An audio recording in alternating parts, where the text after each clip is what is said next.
আল্লাহর হাবিব সাল্লাল্লাহু আলাইহি ওয়াসাল্লাম সবচাইতে গরীব সাহাবী, ওই সাহাবীর নাম হচ্ছে বেলাল রাদিয়াল্লাহু তাআলা আনহু।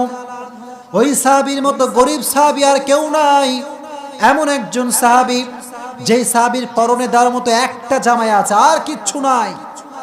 যারা আজকে আমরা এখানে বসেছি, কেউ কি এরকম আছেন যার জামা শুধুমাত্রই একটা? কেউ আছেন এরকম? লুঙ্গি থাকলে দুটো লুঙ্গি আছে, প্যান্ট থাকলে দুটো প্যান্ট আছে, টুপি থাকলে দুটো টুপি আছে না নাই? কিন্তু বেলাল এমন একজন সাহাবী যার কাছে টাকা পয়সা কিচ্ছু নাই, গায়ে দেওয়ার মতো একটাই জামা। ওই সাহাবীকে বিশ্বনবী ডেকে বলছেন, ইয়া বেলাল আনফিক ইয়া বেলাল লা তাখশা মিন দিল আরশি ইকলালা। ও বেলাল, তুমিও আল্লাহর রাস্তায় দান করো, কোন সুবহানাল্লাহ। বেলাল, তুমিও দান করো, কারণ দান করলে, সাদাকা করলে বাড়িয়ে দিবে একজন, তিনি কে? এজন্য সাদকা দিবেন একজনের, তিনি কে? যাকাত দিবেন। পারবেন তো ইনশাআল্লাহ? যাকাত দিলে খুশি হয় কে? দে যাকাত তোরা দে রে যাকাত, তোর দিল খুলবে পরে আগে খুলু খা। দে যাকাত তোরা দে রে যাকাত। চিল্লা এখন ঠিক কিনা? যাকাত দিবেন তো ইনশাআল্লাহ। আল ইয়াদুল উলিয়া খায়রুম মিন ইয়াদিস সুফলা। যে হাতটা দেয় সেই হাতটা উত্তম সেই হাতের থেকে যে হাতটা নেয়, ঠিক কিনা? এজন্য যতটুকু পারবেন দিবেন তো ইনশাআল্লাহ। অনেক সময় দেখবেন রাস্তাঘাটে যখন আমরা অটোতে উঠি বা ভ্যানে উঠি বা প্রাইভেট কারে আমরা যখন থাকি, দেখবেন পথে ঘাটে অনেক শিশুরা হাত পেতে চায়, বলে স্যার দেন, খাওয়া নাই দাওয়া নাই। আমরা অনেকে বাজে ব্যবহার করি। এরকম লোক আছে না নাই? এই হটো হটো, সাইড দাও, সময় নাই, মাথা গরম, টাকা পয়সা কিচ্ছু নাই। মিয়া, ওই ফকিরের জায়গায় আপনাকে বসাতে পারে একজন, তিনি কে? জোরে কোন কে? ও যে আপনার দরবারে আসছে, আপনি দান করবেন। পারবেন তো ইনশাআল্লাহ? মুত্তাকি বান্দার প্রথম গুণ, সুখে দুঃখে দান করবে একজনের রাস্তায়, তিনি কে? যুবক, মুখস্থ করো। যদি মুখস্থ করতে পারো আমি তোমাদেরকে পুরস্কার দেব, যে বলতে পারবে। মনোযোগ দিয়ে শুনবা তো ইনশাআল্লাহ। এক নাম্বার গুণ, সুখে দুঃখে দান করতে হবে। দুই নাম্বার গুণ হচ্ছে ওয়াল কাযিমিনাল গায়জ। মুত্তাকি people, they will control their anger. যারা আল্লাহকে ভয় করে, যারা মুত্তাকি, তারা রাগটাকে কন্ট্রোল করবে একজনের জন্য, তিনি কে? আমাদের রাগ খুব বেশি, ঠিক কি না? আর আমাদের সব রাগ বইয়ের সামনে আমরা ঝাড়ি। এরকম লোক আছে না নাই? রাগটাকে কন্ট্রোল করতে হবে।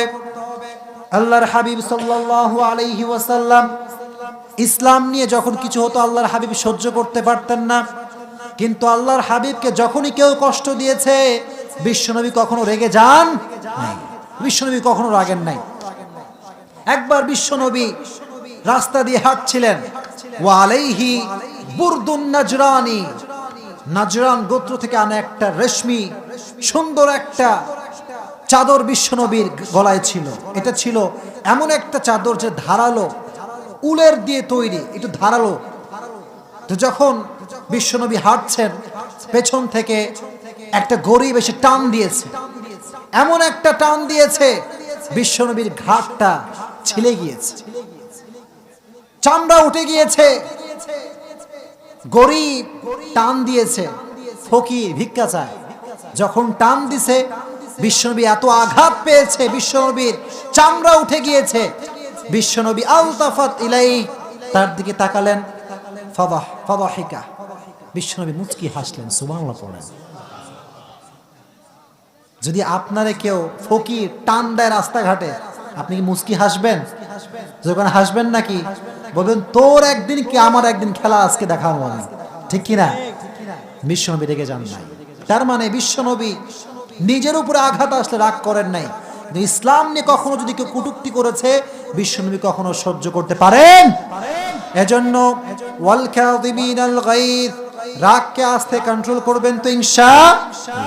শুনেন, রাগ খুব বাজে জিনিস, খুবই খারাপ। এটা, এই রাগ দ্বারাই কিন্তু আজকে বাংলাদেশের মাটিতে ডিভোর্সের হার খুব বেশি। কথা কোন ঠিক কিনা? রাগ উঠলে বউরে কয় তোর 3 তালাক, এরকম লোক আছে না নাই? আর খালি আমারে কল দেয়, হুজুর হালাল করে দেন। কি করে দেন? হালাল করে দেন। ও মিয়া, বউরে 3 তালাক দেওয়া যাবে? যখন দেওয়া যাবে, আবগাদুল হালালি আত-তালাক, the lowest quality work is তালাক। লোয়েস্ট কোয়ালিটি, সবচেয়ে নিম্নমানের হালাল হচ্ছে তালাক। চিল্লাই কোন ঠিক কিনা? এটা হালাল, তবে সর্বনিকৃষ্ট হালাল। বউকে তালাক দিবেন নাকি আপনারা? তালাক দেওয়া যাবে? তালাকের সবচেয়ে বেশি রেটিং এর কারণটা হচ্ছে রাগ। সবচেয়ে বড় কারণটা কি? রাগ উঠলে বউয়ের উপরে কয় তোরে 14 গোষ্ঠী তালাক দিলাম যা। এরকম লোক আছে না নাই? আমি সকালে একটা ওয়াজ শুনছিলাম, বজলুর রশিদের ওয়াজ, নাম শুনছেন না আপনারা? খুব হাসির মানুষ, খুব হাসায়। বলছে যে আমি ঘুরতে গেছিলাম এক এলাকায়, তো ওটা হচ্ছে আমার শ্বশুরের এলাকা। কিসের এলাকা? শ্বশুরের এলাকা। তো যখন গেছি, আমি তো হুজুর মানুষ, সবাইকে হুজুর আসেন আসেন আসেন বসেন। চেয়ারম্যান সাহেব বসা, হুজুরও গেছে। হুজুরে কয় হুজুর বসেন। হুজুর বসছে, বলে হুজুর দোয়া করেন। কি করেন? কথা নাই বার্তা নাই, দোয়া করেন। হুজুর হাত তোলেন। হুজুর কয় হাত যে তুলমু, দোয়া যে করবো, দোয়াটা কি বলতে হবে তো। বলে হুজুর সামনে দুজন দেখতে পাচ্ছেন, এটা মেয়ে একটা ছেলে। বলছে হ্যাঁ। বলে এই স্বামী এর বড় তালাক দিয়েছে। তো আমি মেম্বার সাহেব, তো অনেক জনদরদি মানুষ, তাই আমি সমাধান করে দিলাম। কি সমাধান করে দিলাম? তালাকের সমাধান করে দিয়েছি। চেয়ারম্যান সাহেব কি তালাকের সমাধান করতে পারবে? যখন পারবে, মেম্বার সাহেব পারবে। হুজুর কয় যে বাবা একটু থামেন, দোয়া একটু পরে করছি, একটু থামেন। এবার স্বামী রে কয় শোনো, তুমি যে বউরে তালাক দিছো, কয় তালাক? বলে হুজুর যত তালাক দেওয়া যায় 14 গোষ্ঠী সাবার করে ফেলছি। এখন কথা কন, এই যে তালাকটা সে দিল, 3 তালাকের পরে মেম্বার সাহেব সমাধান করলে কি বউ হালাল হয়ে যাবে? যখন হবে। এজন্য বাংলাদেশের ডিভোর্সের হার যত বেশি, সব আপনি যাচাই বাছাই করবেন, সব কিছুর পেছনে একটা কারণ, সেটা হচ্ছে রাগ। ঠিক কিনা? আমরা রাগকে কন্ট্রোল করতে পারি না। কিন্তু আজ থেকে আমরা যদি মুত্তাকি বান্দা হিসেবে নিজেকে এস্টাবলিশ করতে চাই, আজ থেকে রাগকে কন্ট্রোল করবেন তো ইনশাআল্লাহ। এত আস্তে বলেন, জোরে কোন ইনশাআল্লাহ। 2 নাম্বার গুণ। 3 নাম্বার মুত্তাকি বান্দার গুণ হচ্ছে ওয়াল আফিনা আনিন নাস। মুত্তাকি বান্দা যে হবে, সেই বান্দা সব সময় মানুষকে ক্ষমা করে দিবে। একজনের জন্য তিনি কে? They will forgive people, মানুষকে ক্ষমা করবে। আমরা ক্ষমা করতে পারি না, খালি রাগ পুষে রাখি। এরকম যুবক আছে না নাই? তুই আমারে মারছিলি তাই না, দাঁড়া তোরে আজকে খালি বাগে পাইয়া লই আজকে। এরকম যুবক আছে না নাই? শুধু যুবক বাদ দেন, আজকে আমাদের বক্তারাও আমরা ক্ষমা করতে পারি না। কথা কোন ঠিক কিনা? এক বক্তা আর এক বক্তার বিরুদ্ধে সুযোগ পাইলেই হয়, মাইক ক্যামেরা সব ফাটায় ফেলে। কথা কোন ঠিক কিনা? আর বাংলাদেশ ধ্বংসের পেছনে সবচেয়ে বড় কারণ, আজকে আলেমরা ঐক্যবদ্ধ নাই। কথা কোন ঠিক কিনা? এক আলেম বলে কি জানেন? তাবলীগ করলে আপনি জাহান্নামে যাবেন।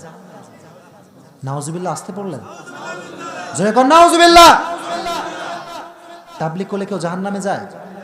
তাবলীগ যদি just for to achieve the satisfaction of your Lord হয়, শুধুমাত্র আল্লাহর সন্তুষ্টি অর্জনের জন্য হয়, জান্নাত দিবে একজন, তিনি কে?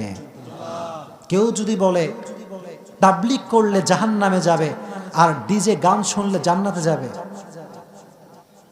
এটা আপনারা বিশ্বাস করবেন? বিশ্বাস করবেন আপনারা? এই সমস্ত কথার কারণে, আলেমদের উদ্ভট কথার কারণে আজকে বাংলাদেশের মানুষ বিভ্রান্ত হয়ে গিয়েছে।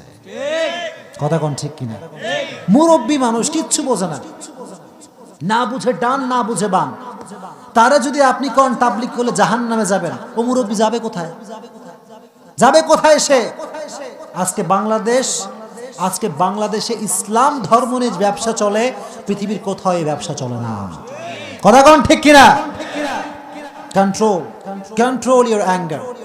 যে আপনার বিরুদ্ধে যতই বলুক না কেন, আপনি keep quiet and keep silent. চুপ, একদম চুপ হয়ে যাবেন। আপনার বিরুদ্ধে কেউ বদনাম করেছে, থামেন।